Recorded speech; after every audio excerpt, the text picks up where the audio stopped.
agora vamos falar de budismo. Eu acho que a gente conhece muito a palavra budismo, tem uma ideia, conhece Buda, mas conhece muito pouco realmente do que significa, do que representa, que filosofia, que religião é o budismo. Vamos conversar com Rogel Samuel. Ele é professor e um dos fundadores da Sociedade Budista do Brasil.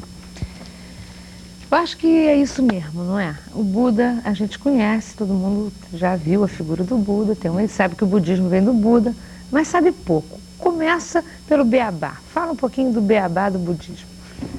Olha, Lúcia, o budismo ele parte das chamadas 4 leis. São 4 leis básicas do budismo, também chamada 4 nobres verdades. A primeira é a lei do sofrimento, a verdade do sofrimento. Quer dizer, o Buda, o Siddhartha Gautama, descobriu que a natureza de todas as coisas é impermanente, que tudo está em fluxo, em devir, que não há nada eterno. Dentro do budismo não há uma substância eterna. Está tudo em processo de transformação. E isso provoca um sofrimento do corpo, sofrimento do pensamento, sofrimento das sensações do corpo, da própria... Quer dizer, um sofrimento individual e social. Deriva dessa impermanência, né? A segunda lei é a lei da causa do sofrimento. E essa causa seria o desconhecimento desta natureza impermanente de todas as coisas. A terceira é a extinção da causa. Quer dizer, quando esse desconhecimento acaba. E a quarta é o caminho que leva à extinção desse sofrimento. Esse caminho é um caminho, quer dizer, todas essas 4 leis, elas são interligadas. E essa quarta proposta, né, dessa quarta verdade, ela tem 8 fatores.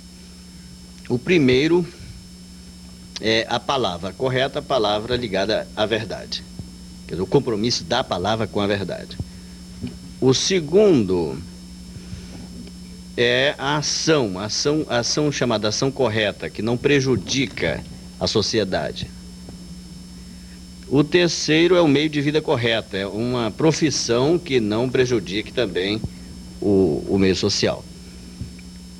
Agora, depois, a quarta é um esforço correto. Há 4 tipos de esforço. O esforço a evitar o que não existe, quer dizer, o esforço de evitar o mal que não existe. Quando se fala em mal, aí é a palavra incorreta, a ação incorreta e o pensamento incorreto, que seria o esforço de superar o mal que existe, o esforço de manter o bem que existe, o esforço de fazer surgir o bem que não existe. É um esforço temperado, digamos assim. Depois essa plena atenção. A plena atenção é o 5º fator. É a atenção sobre o corpo, a atenção sobre os estados da mente. Rogel, você falou de 5 fatores, faltam 3, você falou que são 8, né? São 8. Só para a gente se situar melhor, você disse que há 4 leis básicas, que são o sofrimento, a causa desse sofrimento, a extinção da causa e o caminho que leva à extinção. Ou seja, na verdade essas 4 leis básicas são um caminho em si. Desde a existência do sofrimento até a gente acabar com o sofrimento, não é mesmo? E aí, para acabar com esse sofrimento é que entram esses 8 fatores que você falou. É isso? Trocado assim em miúdos, é isso? É. Agora, esse 5º fator, que é a plena atenção, é o fundamento do budismo, que trata da meditação. O budismo é um autoconhecimento, né? Quer dizer, essa plena atenção, ela funciona assim, como atenção sobre o corpo, atenção sobre os estados da mente, quer dizer, alegria, tristeza, atenção sobre as percepções, sobre as sensações do corpo. É uma atenção indiscriminada, é uma meditação. Essa é um processo de meditação muito antigo. Quer dizer, desses fatores todos, esse seria talvez o mais importante, o mais fundamental, isso? Esse é que leva levaria, digamos assim, à iluminação. Pelo que eu percebi, é uma preocupação com o social muito grande, né? uma coisa que não prejudique os outros, né? Uma coisa que seja correta. Isso não é uma coisa um pouco relativa? Porque você não acha que às vezes o que é bom para mim pode não ser bom para você nem para eles e vice-versa? Como é que o budismo se situa dentro do bem e do mal aí? Olha, o budismo é dialético, porque de certa forma, num nível, ele não faz separação do bem e do mal. Quer dizer, a iluminação seria, inclusive, livrar-se dessa oposição de bem e mal. Perfeito. O bem só é bem porque existe o mal está dentro... E no fundo o bem e o mal são uma coisa só. Né? Mas na verdade existe o correto e não correto, quer dizer, pelo que eu senti aqui desses caminhos que você trilha, existe o livrar-se do não correto, fazer o correto, seguir o que é correto. Então há uma distinção. Mas quando se fala em correto, por exemplo, o esforço correto, é como a corda do violino, você não pode deixar nem muito tensa, nem muito frouxa. Quer dizer, é o caminho do meio, é o correto nesse sentido. Seria a perfeição? Seria o caminho? Não. É nesse sentido prático, todo o budismo é prático, o budismo é teórico prático. O budismo é uma prática e uma teoria, e sem os dois lados você não sente a coisa, compreende? Não existe um correto no sentido de oposição ao incorreto, nesse sentido de bem e mal, mas é a palavra correto tomada no sentido de apropriado, tecnicamente apropriado para um determinado fim. O que quer dizer para vocês, budistas, certinho, Nam-myoho Renge-kyo? Não sei. O budismo que nós fazemos, que nós praticamos, é o budismo Theravada.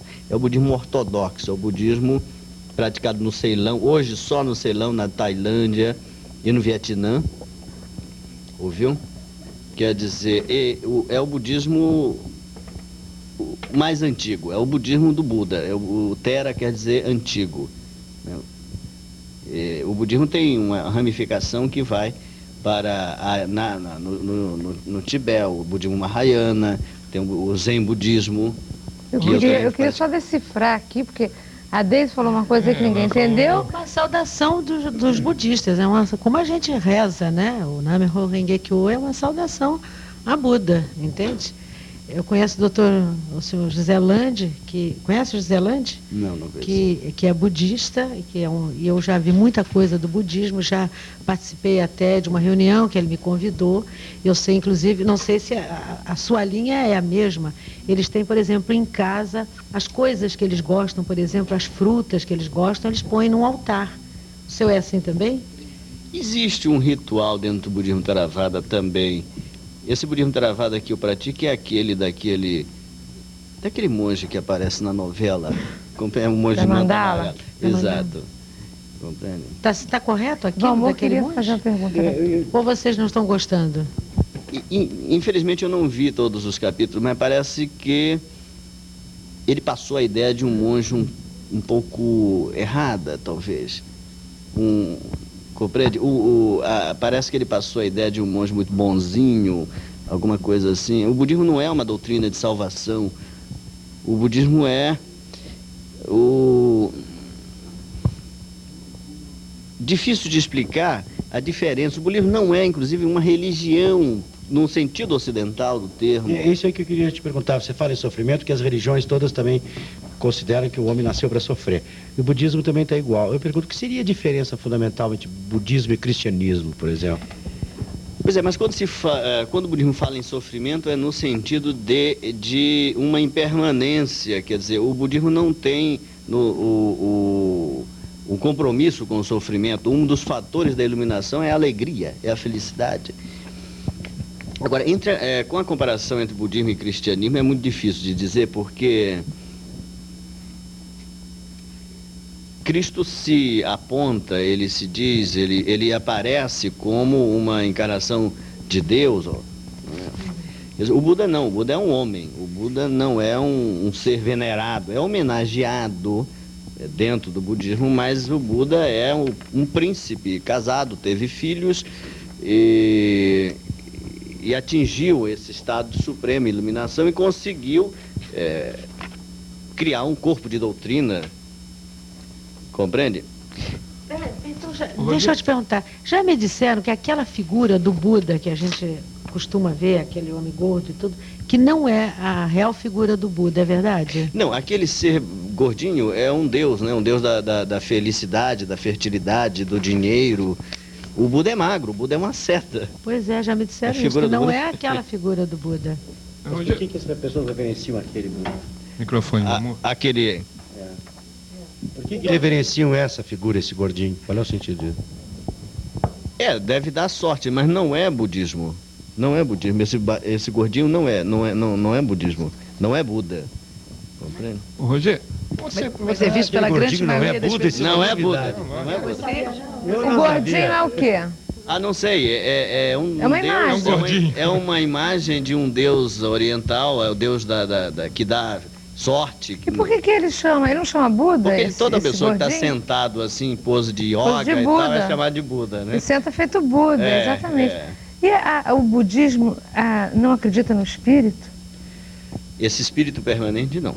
Porque você, em um momento, falou no espírito até agora, né? Não.